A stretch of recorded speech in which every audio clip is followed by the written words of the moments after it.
आज या ठिकाणी नियुक्ती झालेली आहे।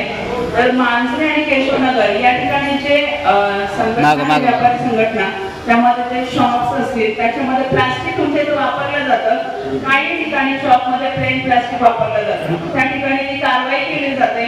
कारवाई करत असताना प्रत्येक जणांच्या कोण येत असतात, आम्हालाही कारवाई करणं गरजेचं आहे। पण ती कारवाई करत असताना तुमच्याकडे चांगल्या प्रकारचं प्लास्टिक 75 मायक्रॉनच्या पुढे जर प्लास्टिक असेल तर त्या ठिकाणी ती कारवाई केली जात नाही। पण तुमच्याकडे हँडल बॅग असेल किंवा प्लेन प्लास्टिक असेल त्या ठिकाणी ती कारवाई केली जाते। बऱ्याच ठिकाणी पुणे महानगरपालिकेकडनं नोटीस आपण देण्यात आलेली आहे।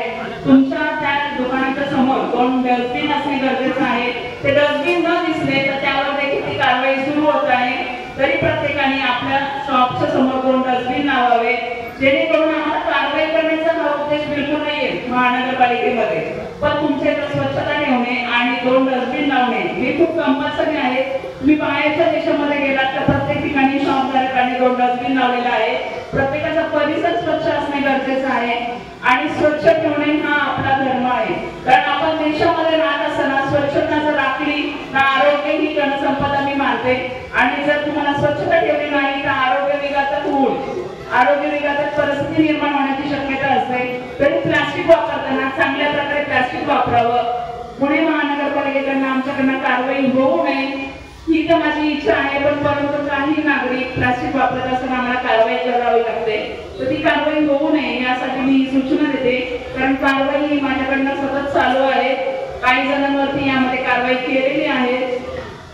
तरी डस्टबिन साठी ही कारवाई मी उद्यापासून चालू करत आहे। डस्टबिन प्रत्येकाने लावावे असा निर्देश देते की बाबा या ठिकाणी एवढे सगळे व्यापारी संघटना एकत्र आल्यामुळे मला ही सूचना देण्यास खूप म्हणजे मी आभारी आहे व्यापारी संघटनेची की या ठिकाणी मला सूचना द्यायला सुद्धा ही वेळ महत्वाची आहे। कारण कारवाई करणे माझा उद्देश नाही, पण तुमच्या स्वच्छतेसाठी स्वतःसाठी तरी 2 डस्टबिन लावावे हे माझं म्हणणं आहे। तर आपण काय करावं, या ठिकाणी स्वच्छतेसाठी 2 ऑक्टोबर आपल्या महात्मा गांधी जयंती आहे आणि स्वच्छतेसाठी आपल्या पूर्ण व्यापारी संघटनेकडनं जर ही मोलाची कामगिरी झाली तर त्या दिवशी आपण एक महत्त्वाचा कार्यक्रम उपक्रम राबवू शकतो की मानसरे आणि केशवनगर या ठिकाणी प्रत्येक शॉपधारकाने 2 डस्टबिन लावले आहे।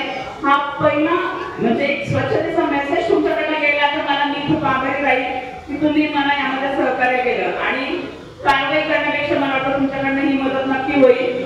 प्रत्येकाने ही स्वतःसाठी जबाबदारी आणि कर्तव्य समजावं। तरी मला असं वाटतं की आपल्याकडनं हे सर तुमच्याकडनं एक सूचना तुमच्याकडनं आणखी देण्यात आली तर बरं होईल। कारवाई करायचं खरंच माझा मूळ उद्देश नाहीये, परंतु तुम्ही सहकार्य करावं। सहकार्याशिवाय माझं काम करणं खूप अवघड होऊन जाईल, कारण कारवाई नाहीच करायची, तुम्हीच मला सहकार्य करावं।